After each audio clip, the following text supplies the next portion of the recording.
When I started studying the Bible, I didn't start studying the Bible to preach. I didn't start studying the Bible to get a message or to perfect a ministry. Nor did I start studying scriptures so that I might be able to argue theologically with those who are astute in scriptures to prove my ecclesiastical and theological persuasions. I started reading the Word of God because I was drowning. And I needed desperately to find a lifeline or a reason to keep living. I started reading the Word of God because I was tired of listening at the words of men. I was tired of their counsel and their thoughts and their fodder. And the tunnels and the burrows, as it were, that I dug into the Word of God to find healing for myself became cisterns for wells of living water that begin to bless other hurting people all around this nation. There are biblical words and concepts that have so much life in them that they are stronger than therapy, greater than psychology, reaching deeper than psychiatry. They are able to calm the rapid beating and the stressful tauntings and flauntings of the enemy that would come against you to overwhelm you. He is the only one I know who can speak a word now that goes back into your past and heals your yesterday, secures your today, and anchors your tomorrow. He is absolutely awesome. One of the things that really excited me about God was to begin to realize that he is sovereign and that he is auspicious, that he is in control, and that he has absolute power. It was interesting to me to find out that he foreknew me, that he knew me before I was born, that my mother and father did not get their first look at me. They were not the first ones to see me, that God had searched me before there was a where or when or this or that he had chosen me, that he had monitored my mother's pregnancy, that he had secured me, that he had protected me in the womb. That in fact, before he had formed me in the belly, as he said to Jeremiah, he says, I knew thee, I ordained thee, and I sanctified thee to be a prophet unto the nations. I did it before that you might be, all right? Before speaks to the past, to be speaks to the future.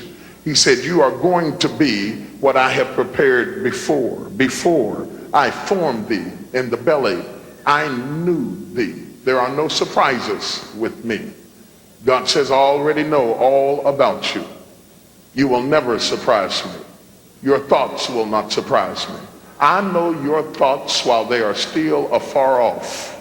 I know what you're going to do before you do it. Before I formed thee in the belly, I knew thee. I ordained you. You couldn't have been a stillborn. I ordained you. You couldn't have been a terminated pregnancy. I ordained you. You couldn't have been an aborted baby. I ordained you. You couldn't have died of crib death. I ordained you. I sanctified you. When did you sanctify me? Was it when I got baptized? Was it when I cleaned up my life? Was it when I got, no. I sanctified you before I formed thee. When your hands were still webbed in your mother's belly. When you were just a bleeping on the monitor, I sanctified you. Before they could determine your gender, I sanctified you. Before your mother began to throw up in the first trimester of her pregnancy, I sanctified thee. Before you were a gleam on a cold night in your father's eye, I sanctified thee. I sanctified you. It means I set you apart. It speaks more than cleanliness. It speaks to a line of demarcation. It means I marked you before you got here. I put my mark on you and you are mine. I sanctified you. I set you apart. In fact, it clearly means that I meant for you to be different. I didn't mean for you to fit in. What a ministry to understand. I never meant for you to be in the clique or in the club. I never meant for you to be accepted. I marked you. I sanctified you. I set you apart. You were meant to be an outcast with men so that you could be an incast with God. Before I formed thee in the belly, I knew thee. I ordained thee, I sanctified thee to be a prophet. The good thing about God, when he ordains you, knows you, and sanctifies you to be, you don't have to worry about who else doesn't want you to be. Because no weapon formed against you will be able to prosper, because you are sanctified. You are on a mission. You are sent from God. You are a stone in motion. You are an arrow shot. You are a gunshot already propelled from the heavenlies into the earth realm. You were sent from eternity into time. Your mother became the birth canal, the conduit from eternity into time, that in the fullness of time that God would bring you into this world for a designated purpose. You are a marked man. You are a marked woman. You are a marked child. You are a marked son.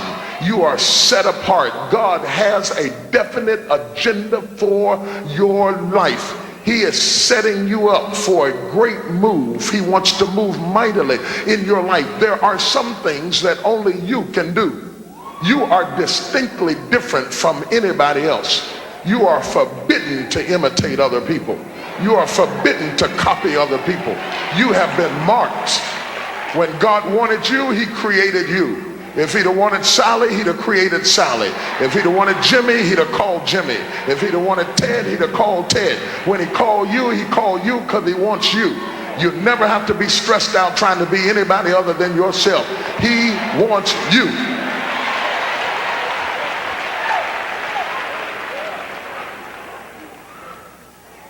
Your fingerprint is distinctly different from anybody else out of the billions of people on this earth. God never repeated on your fingertips with anybody else the same print. You are different from anybody else anywhere in the world, past, present, or future. Nobody has ever even had your print. You are distinctly different from anyone. The hairs on your head are numbered, not counted. That would be awesome enough to know that they were counted, that God could speak to you and tell you how many they were.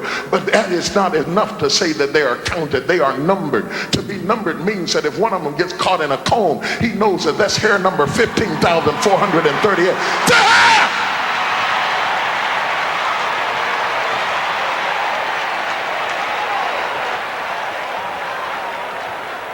The hair on your head is numbered. You are special to God. You are set apart. He has an agenda for you. The enemy is terrified of people that have been sanctified.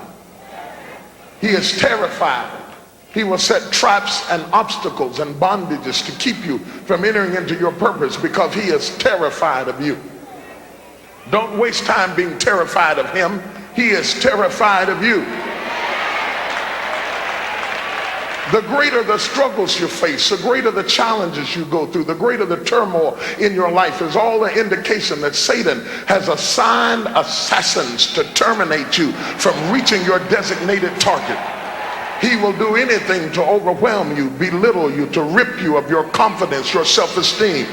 He doesn't mind how much you shout and how much you dance, as long as you don't have any confidence, any faith, or any integrity.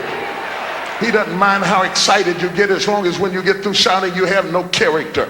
He wants to rip you until you become impotent and so impoverished in your spirit that you are an empty building, a ghost town, a vacant house. Your lights are on, nobody's at home. You're going through the motions of life with the form of godliness, denying the power thereof. He doesn't mind how many days you live, as long as you don't live in the days that you have. He wants to rob you and rape you and abuse you. In fact, the enemy comes to kill, to steal, and to destroy. He wants to sabotage your success because you were created to win. You were carved to win. You were set aside to win. You were formed to win. The potter meant for you to be a successful vessel of honor, that you might be meat for the master's use. You were not meant to fail. You were not meant to die. You were not meant to quit. You were not meant to collapse. You were meant to live. Doctor doctors still can't figure out why the human body dies, because the body was meant to rebuild itself, refurbish itself, re-strengthen itself. You were not meant to faint. You were not meant to collapse. You were not meant to have a nervous breakdown, a stress attack, a migraine headache, break out in nervous conditions and rashes and all types of disease and hypertension and have stress attacks and heart attacks and nervous breakdowns. You were not meant to lose it, lose control, break out, kick the dog, slap the cat, kill the children, beat the wife, dog the children. You were not meant to be a failure. You were not meant to be destitute, to be lonely, to be hungry, to be isolated, to be driven. You were meant to be the head and not the tail, above only and not the beneath. You were meant to prosper and live in goodly houses. You are children of the King, the heavenly host, the God of Israel dwells in the midst of you. Touch somebody, tell them, you don't even know who I am.